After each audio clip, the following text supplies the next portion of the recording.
Greetings, friends. You're on the Ruslan Belov channel. Today we'll discuss the situation in Ukraine as of November 6, 2025. It's been a day packed with major developments. Russian and Ukrainian sources present diametrically opposed versions of events. But one thing is clear. If Pokrovsk and the entire Pokrovsk agglomeration come under Russian control and Kupiansk's defenses are broken, the Russian army will gain a strategic advantage and could advance deep into Ukrainian territory with little resistance. Such a development would be catastrophic for Kiev and highly undesirable for the West. That is why, according to analysts, a plan B may be on the table in Europe, one tied to the Zaporizhzhia nuclear plant. If an accident comparable to Chernobyl were to occur there, the front would effectively freeze. Russia would be forced to concentrate vast resources, potentially including international assistance, on mitigating the consequences, making further advances impossible. It is not out of the question that ideas of this kind are already sitting on Western staff desks, and it is precisely this threat that the Security Council is discussing today. For now, these are assessments and suppositions. Let's turn to the battlefield and review the situation on the ground. On the Zaporizhzhia axis, Russian forces continue their offensive. Pro-Ukrainian mapping services have made minor adjustments on their maps. According to their data, Russian units advance near Primorsk and Stepnohirsk. Ukrainian sources have issued brief summaries acknowledging partial enemy gains. Judging by these reports, Russian forces have consolidated on several positions near Primorsk. The day before, several sources claimed that by the evening of November 5th, the Russian army controlled half of the settlement, though there is still no visual confirmation. It is also reported that key roads and supply routes leading towards Stepnohirsk have come under Russian control. This casts doubt on the Ukrainian side's ability to hold the line at this sector. Moving on, the eastern Zaporizhzhia direction also merits attention. Here, Russian forces continue the so-called Huliai-Pole offensive. With each passing kilometer, the Russian army is drawing closer to the city of Huliai-Pole. Pro-Ukrainian cartographers have already updated their maps. As of the evening of November 6th, the settlement of Uspenivka has completely slipped from Ukrainian control, either lying in the grey zone or already occupied by Russian troops. Moreover, the grey zone, by their own data, has pushed farther west, and the Vostok grouping has reportedly reached the eastern outskirts of the settlement of Sladka. If these reports are confirmed, we can expect an official announcement from the Defense Ministry in the coming days about the full clearance of Uspenivka, along with video footage of Russian flags being raised. After that, the Russian army would gain operational room and begin moving toward Huliai-Pole. Meanwhile, footage has emerged from the area of Ravnopilia. It shows that during reconnaissance actions, Russian units identified temporary deployment sites of Ukrainian forces and struck them. If the offensive continues and Russian troops are able to secure this line, Huliai-Pole will be partially encircled. The formation of a new Huliai-Pole pocket would begin. Further developments are unfolding near Novopavlivka. Fierce fighting is ongoing. Russian units are gradually advancing from the south and east, clearing shelter belts and fields southeast of the settlement. The goal is to reach the close approaches, initiate urban combat, and push directly into the settlement itself. In the near term, more data is expected specifically from this sector. Now we move to the Pokrovsk agglomeration. Today there were no updates on the battle maps. Neither pro-Russian nor Ukrainian nor neutral cartographers published corrections. However, a large volume of video material has appeared, and the day's most notable footage is geolocated to the area of Highway 0525. This road links Pokrovsk with the settlement of Hryshine. The published video clearly shows a column of Ukrainian servicemen withdrawing from Pokrovsk to the northwest. In this short segment alone, you can count about 24 soldiers walking in close order without spacing, indicating haste and a disorderly retreat. As soon as the group was detected by Russian drones, they were immediately targeted with artillery and FPV drones. These images are strong evidence that, despite Zelensky's and Syrsky's statements about stabilizing the situation, Ukrainian units are being forced to leave Pokrovsk. If the front were truly holding, such video evidence simply wouldn't exist. At the same time, the Ukrainian side conducted an active information campaign. the centerpiece was a video prepared by the 425th Separate Assault Regiment of the Ukrainian Armed Forces. This clip has circulated widely in pro-Ukrainian and pro-Western media spaces. It compiles scenes of Ukrainian fighters moving through different areas of Pokrovsk, including segments showing the Ukrainian flag being raised. On the maps, these locations are marked with blue icons and a yellow flag. Spots where, according to the recording, Ukrainian troops were seen. However, experts are in no rush to treat this video as proof of a sustained Ukrainian presence in the city. It's unclear when it was filmed. The footage could date back to late September or early October. Therefore, there's no basis yet for updating the maps. It's also possible the video was prepared in advance to project stability on the Pokrovsk axis and to counter Russian claims that the city is encircled. Nevertheless, a number of neutral and Western analysts continue to maintain that the encirclement ring around Pokrovsk has already closed. In their view, Ukrainian units are attempting to break out in small groups, and in some cases as larger detachments, as seen in the footage above. A group of 20 moving openly along a roadway is an extremely vulnerable target for Russian FPV drone operators, indicating panic and an accelerating tempo of withdrawal. Now let's shift to the Siversk-Lyman axis.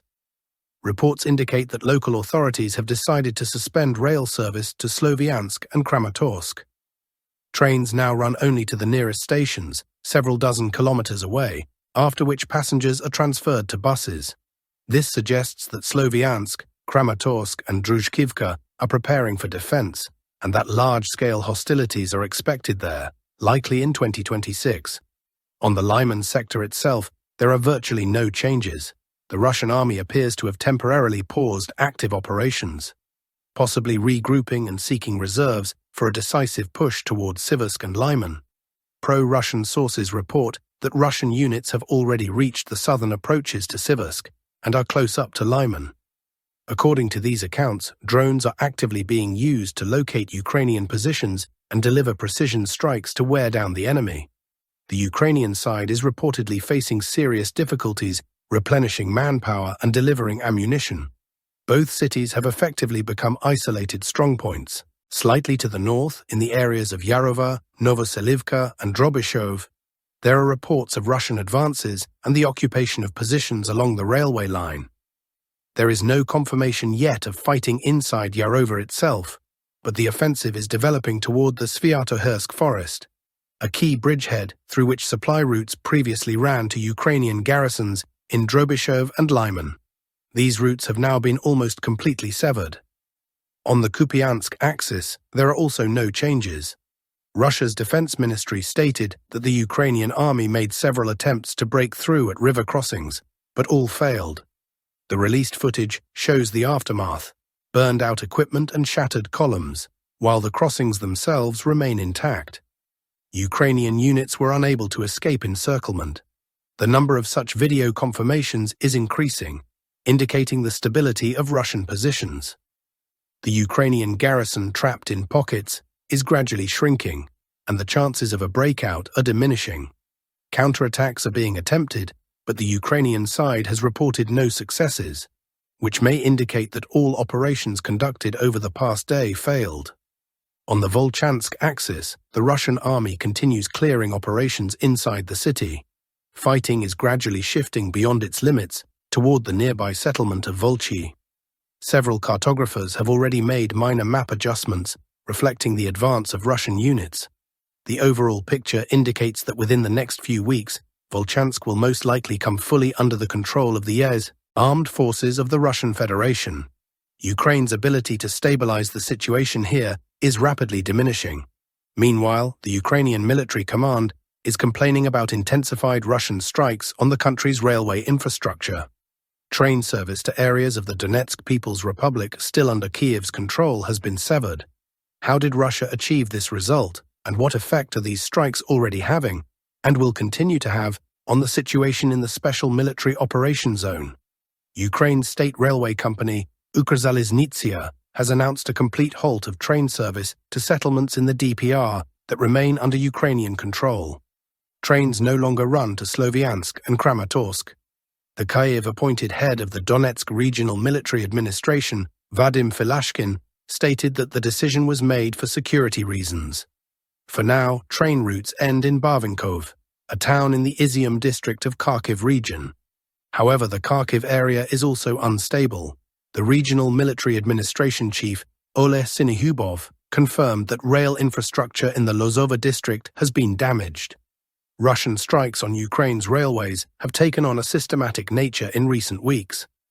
Targets related to energy and transport infrastructure supporting the Ukrainian armed forces have been hit, the Russian Ministry of Defense said in its November 6 report. Even Ukrainian President Volodymyr Zelensky and military spokesmen have acknowledged the damage to railway facilities. Dozens of attack drones strike the railway network daily, primarily targeting rolling stock, not only locomotives, but entire trains, complained Dmytro Snehirev, a former member of the Svoboda party. According to him, Russian missiles and drones are also hitting depots, repair bases, traction substations, and rolling stock assembly points. By conducting constant strikes, Russian forces prevent the full repair of damaged trains and effectively neutralize Ukraine's ability to transport both civilian and military cargo. Reports of Russian strikes on railway infrastructure are coming from multiple regions.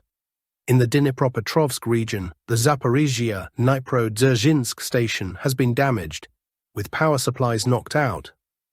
A similar effect was achieved after an attack on a station in Horodnia, Chernihiv region. Infrastructure warfare is also being waged deep behind the lines by partisans. According to Kherson Governor Vladimir Saldo, partisans in Odessa sabotaged a railway segment between Izmail and Odessa, disrupting weapons deliveries from Romania to Ukraine. The result has been a sharp reduction in military supplies to the front. By targeting railway infrastructure, Russia aims to cut transport links with frontline territories, said Ukrzaliznitsia's General Director Oleksandr Petsovsky. He may refer to civilian traffic, but in reality, in regions near Donbass, Ukraine's railway now serves almost exclusively military purposes, supplying the armed forces. Military analyst and air defense historian Yuri Knutov explained that strikes on Ukraine's railway infrastructure are part of a new Russian operational tactic. "We no longer storm cities head-on," he said. "We surround them in semicircles and, using drones, severely limit the enemy's ability to receive weapons, ammunition, food, and reinforcements. On the outer approaches to such semi-encircled cities, all railway infrastructure is destroyed. The modernized Geran drones with jet engines are extremely effective here. They fly at speeds between 400 and 600 kilometers per hour at altitudes up to 5 kilometers, Knutov noted. During flight, these UAVs can maneuver and deceive air defense systems. Moreover, the new versions of the Geran are even capable of striking moving trains. If a train does manage to deliver its cargo, other drones, namely the Molniya II, come into play. Ukrainian forces typically transfer military equipment onto trucks or pickups for transport to the front line via asphalt, or more often, dirt roads. The Molniyas hunt those trucks, Knutov explained, but ideally, military cargo should be destroyed before it reaches the road. Once weapons or ammunition are loaded into vehicles, cutting off Ukrainian logistics becomes much harder, the expert added. For that reason, Russian forces now prioritize destroying locomotives. At the end of September, Verkhovna Rada member Oksana Savchuk reported that more than 200 locomotives have been destroyed since the beginning of the war, due to constant strikes on railway substations and thermal power plants. Electric locomotives have become difficult to operate.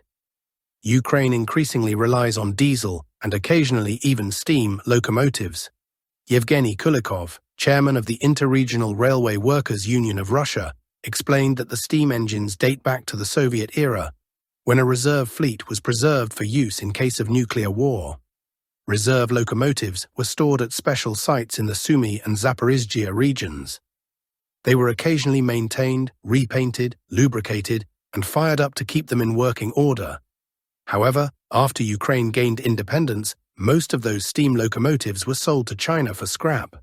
A few remain, but they can't help the Ukrainian army. Most are rusted through, and those still functional are too weak to pull modern, heavily loaded trains carrying military cargo. In short, even the steam engines won't save the Ukrainian railway. Western media are now expressing concern about the destruction of Ukraine's rail transport system. The Czech outlet Lidovky lamented, "In recent days and weeks, Russia has struck railway stations and depots across Ukraine with long-range missiles and drones. In Odessa, Chernihiv region, and Poltava." The publication quoted Viktor Taran, a Ukrainian serviceman and head of a drone operator training center. These strikes have direct consequences for military operations. One of the main supply routes for ammunition, fuel, spare parts, and equipment to the Eastern Front passes through Poltava. If logistics slow down even for a few days, it delays troop rotations, ammunition deliveries, and the evacuation of the wounded. According to Taran, Ukrainian command posts have been forced to shift some supply routes to truck convoys, which increases risks and fuel consumption. Without stable railway service, the economy can't function, and more importantly, frontline logistics can't function. That means the army's maneuverability drops sharply, the expert warned. Yuri Knutov agrees. The very fact that there are now areas in Ukraine without railway service shows that the Ukrainian defense system is beginning to collapse. Once logistics break down, prolonged resistance becomes impossible, whether in Kupiansk, Pokrovsk, or later in the Sloviansk-Kramatorsk agglomeration, the expert concluded. That's all for today, friends. Thank you for staying with me. Don't forget to subscribe, leave a like, and take care.